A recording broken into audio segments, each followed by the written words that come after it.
Hello, I'm Miss Mercer Bennett from Duchess Park Secondary School. Welcome to Career Life Connections 11, CLC 11. I hope you're going to dig deep, learn a little bit more about yourself, and consider some possible career life journeys for yourself down the road. All right, so one thing that I should mention as well is that this has been divided into three different videos.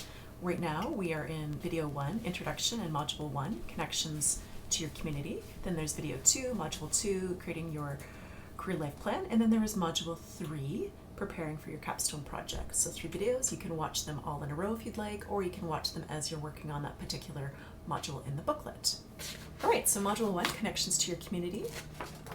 So the big questions that we're going to be looking at are how can I make connections with the people around me? How can I explore career life development, including planning, decision making, and exploring opportunities through mentorships and networks? So we're going to start with building your mentorship network. This is on page 3 of your workbook. So what is networking? You've probably heard sometimes it's not always what you know, but it's more who you know. And this is really referring to networking.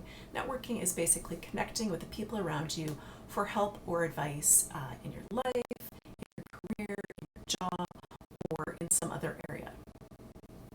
So career networking or professional networking is using personal, professional, academic, or family contacts to help you in your job search or in looking at potential careers or learning more about a field of interest. So why is networking so important? Well, networking can be probably the most important tool for helping you to find work, to find a job, and to actually achieve your dream job or career and the life that you're dreaming of. So in looking more directly at page 3, it asks you to create a network of people who can help you with your career exploration. Think of at least 3 people that can help you in your career and education planning. So all you need to do is fill in, at minimum, 3 of the boxes there with 3 people that could help you in terms of mentorship and networking. So for me, the example that I gave was my father.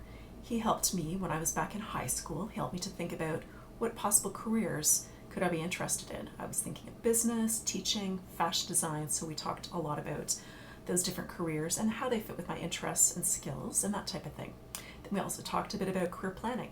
So if it's interested in these possible careers, business and teaching in particular, what were the universities that had relevant programs?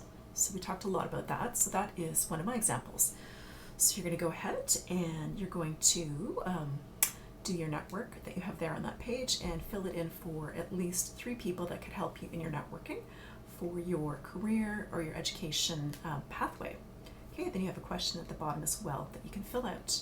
All right, so moving on to page 4, which is references.